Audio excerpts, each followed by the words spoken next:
Well, good morning and welcome back. I am Kenny Polcari, your host of the party, and today is Wednesday, January 24th, 2024. And here are the things that you need to know.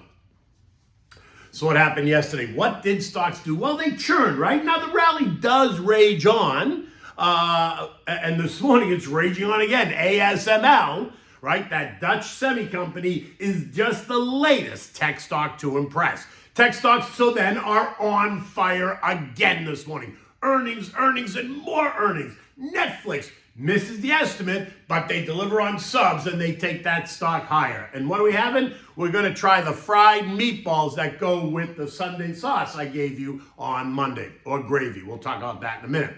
So, what looked like maybe, just maybe, there was going to be a pullback in stocks yesterday morning, well, it didn't happen. And while we did see the Dow lose 96 points, or the Russell give up 7, and the transport stocks 44, that would not be considered any kind of a pullback. That's just churn, right?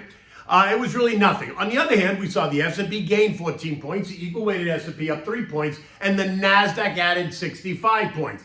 The S&P and NASDAQ are now closing at another new all-time high after a wave of earnings and ahead of another wave of earnings that are about to hit us today and tomorrow and then next week. Earnings that should give us a bit more insight into the state of the U.S. and global economy.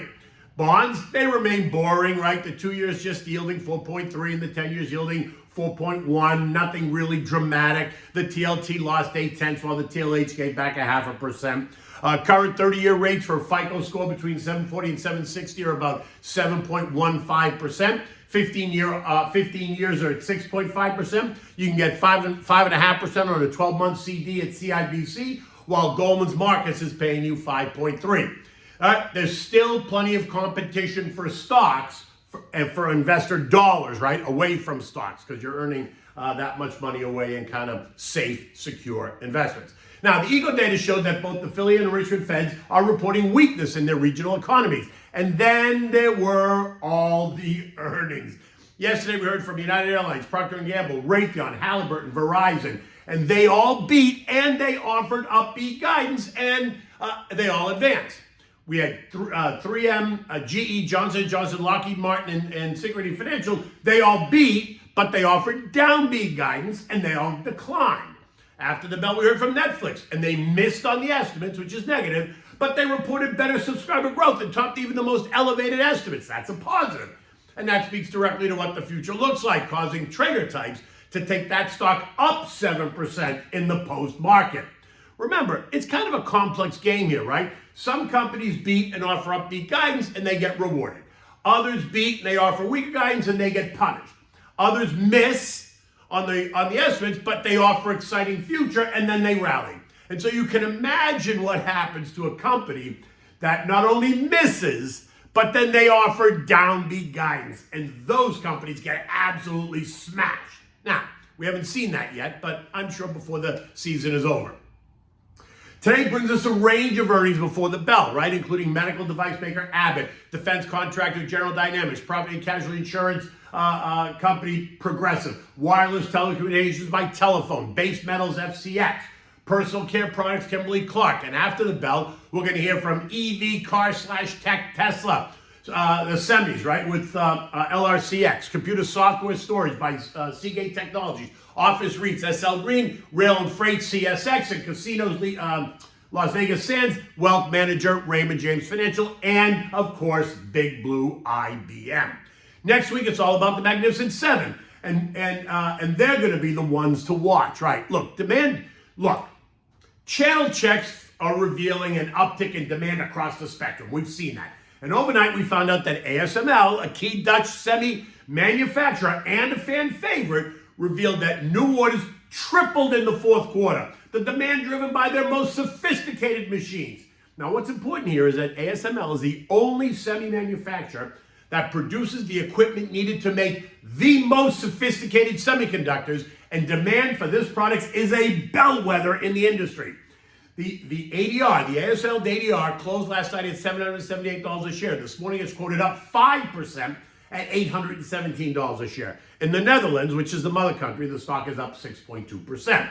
Now, This follows last week's Taiwan Semi and the SMCI supermicrocomputer, both names that I've been screaming about what their guidance has been saying for the industry.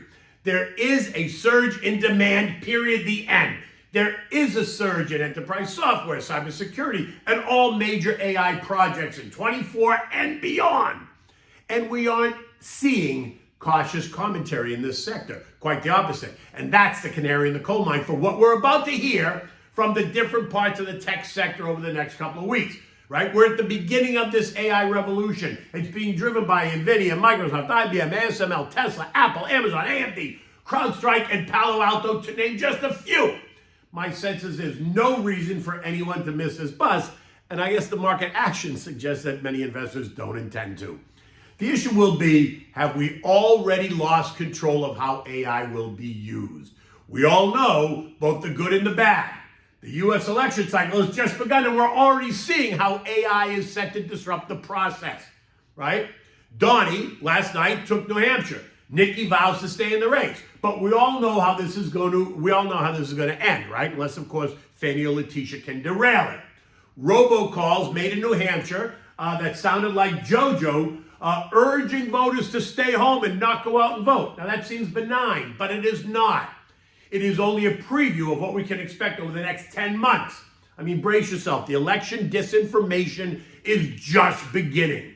Yesterday it was New Hampshire. What will it be tomorrow and the day after and the day after? In any event, the market appears to have pushed the whole rate cut pivot story aside for now, as it celebrates earnings season and the expectation of further declines in inflation. Eco data today brings us mortgage apps, right? Last week they were up 10.5%. Today they're up again.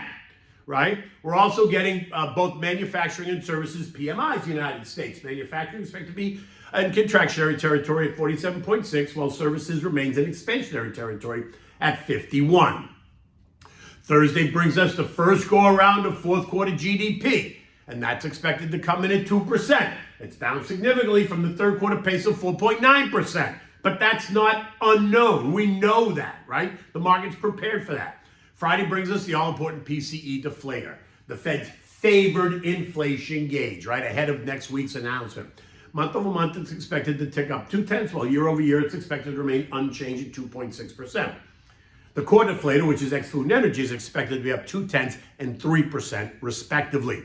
Oil remains locked in a very tight trading range, 73.5, 75.5, thrashing back and forth depending on the headline. Yesterday, we learned that the API reported a decrease in U.S. inventory supply. North Dakota, which is the third largest crude producing state in the union, is producing crude at a rate of only 300,000 barrels a day versus the usual 700,000 as a result of the severe winter weather sweeping across the country. But that will end. OPEC Plus production cuts are being met with non-OPEC increases in supply. Libya, restarting production at their biggest oil field, and 2 months of missile attacks in the Red Sea continues to cause chaos in the shipping industry, and that is fueling fears of higher prices and a broader economic pullback. So what should oil do? Should it go up? Should it go down? Exactly. And so it remains locked in this very tight trading range, right? The negative headlines push it down, the positive headlines push it up, and we're stuck in this range. Gold is also hugging its trend line at 2051, where it's trading this morning, with the odds falling daily that we're going to get a cut in March, right? A break cut in March. Gold, oil, and other commodities are going to churn within their current trading ranges until there is a complete clarity surrounding monetary policy about the next 3 months. Because after that, the Fed should not do anything ahead of the election. It is well within that band of 6 months that they should do nothing in either direction. U.S. futures this morning are up, and don't tell me you're surprised. Dow futures up 65, S&P's up 22, Nasdaq 130. The Russell's up 20. The media will tell you that the excitement is being driven by the Netflix results. I say, yeah, sure, okay. Leaving me to ask, are you really buying stocks in your long-term account because Netflix reports an increase in subscribers? Really? The move on the broader market is being driven clearly by ASML, right? And the results that they reported that site that blew the estimates right through the roof. And what that means for the technology sector and the reports that are coming in the next couple of days, right? It is this news, in my mind, not Netflix, that's causing IBM, AMD, Intel, NVIDIA, Broadcom, and Qualcomm, etc., all to be quoted higher this morning. Stocks in Europe open higher, and they remain higher. The Euro stock leading the way up 1.7%, while the UK is carrying up the rear, up 0.3. Eurozone PMIs come in better than expected, giving investors a reason to bet that the ECB might sound more dovish next week at Thursday's meeting next week. European tech shares are roaring ahead. Hello, ASML. Siemens is up 11%. SAP is up 7.7%. All of this on the back of that news and the push towards more sophisticated artificial intelligence. The S&P closed yesterday 4864, up 15 points. On Monday, I told you that the recent breakout at 4,800 that we saw on Friday now suggests that the momentum is building and the path of least resistance is up versus down. And up we are going. And this is once again being driven by technology. Yeah, and the idea that the Fed and other global central banks are preparing to cut rates, blah, blah, blah. And you know me. I believe in the first argument. I'm not a buyer of the second one at all. I am still in the camp that the Fed, nor the ECB or Bank of England, is suggesting any, never mind multiple, rate cuts are imminent. I just don't see it. But that's not causing me to freeze, right? It is causing me to be more focused. And no, I don't own Netflix, nor am I buying Netflix. The increases in subscriber growth just don't get me all hot and bothered, right? Gavish, maybe you, not me, not interested. I got other things, other places to put my money. Okay. Look, I cannot emphasize it enough. Do not be surprised by some event that comes in and disrupts this move up. Do not be surprised if we suddenly hit a wall, right? And we back off. If you know what you own and why you own it and you're comfortable with it, then go for it, right? But if you have a portfolio that doesn't have a theme or a direction, then you are at risk of being at risk when the tone changes, right? A pullback is nothing to be feared. In fact, I keep waiting for one. But that doesn't mean that you need to pull out. Just means that you need to be even more focused and talk to your advisor. Better yet, give me a call because I'm always happy to talk about plans and about focus and about building for the long term. Okay, so we're having for dinner tonight. So here are the fried meatballs that go with the sauce that I gave you on Monday, right? Now, I was called out, by the way, for calling it Sunday sauce. Italians from the Northeast call it Sunday gravy. So here are the meatballs for the Sunday gravy. Sauce, gravy, you pick it, makes no difference. It is what it is. For this, you need like 1.5 pounds of ground chuck, like the 80-20 kind, right? 80%. You want fat in it, right? You need salt and pepper. You need 1 egg. You need fresh grated Parmigiana cheese. You need garlic, onion, 2 slices of Italian bread that you're going to soak in whole milk, and you need some olive oil. Begin by soaking the bread in the milk, right? Just enough so that it absorbs the milk. No, you don't want to make it soupy, but you want to let it soak. Now, put the ground chuck in a bowl. Add the egg. Add 2 garlic cloves that you've grated, right? Add 1/2 of the yellow onion that you've diced into really small pieces. Salt and pepper, a splash of olive oil, a handful or 2 of the cheese, and of course the milk-soaked bread. Mix it all really well. Get it all nice and mixed. Now, heat up the frying pan. Add a little bit of olive oil. Now you're going to make your meatballs. You're going to make them bigger than a golf ball, but not the size of a baseball. Gavish? You're going to fry them until they're nice and crusty all around. Oh my God, you can just smell it. And boy, are they delicious. Remove them, place them on a plate, repeat until you've fried all the meatballs, right? You're careful not to eat them because fried meatballs on a Sunday morning are great. Now, take the meatballs, add it to the sauce that you made, including the oil from the frying pan. Take that, dump that right in there too. Let it simmer along with the sauce for a couple of hours. Oh my God, it is perfect. Then you're going to boil up your pasta, and you're going to make your pasta, and you're going to put the meatballs right on top. In fact, I like to actually crush my meatballs into the pasta, and then add a little bit more fresh grated Parmigiana cheese. Toss it all. Use my fork and spoon, twirl it, and eat it. Oh my God, it is delicious. In any event, the day is just getting started. It's a little cloudy here in Florida, but it's not raining, so that's a good thing.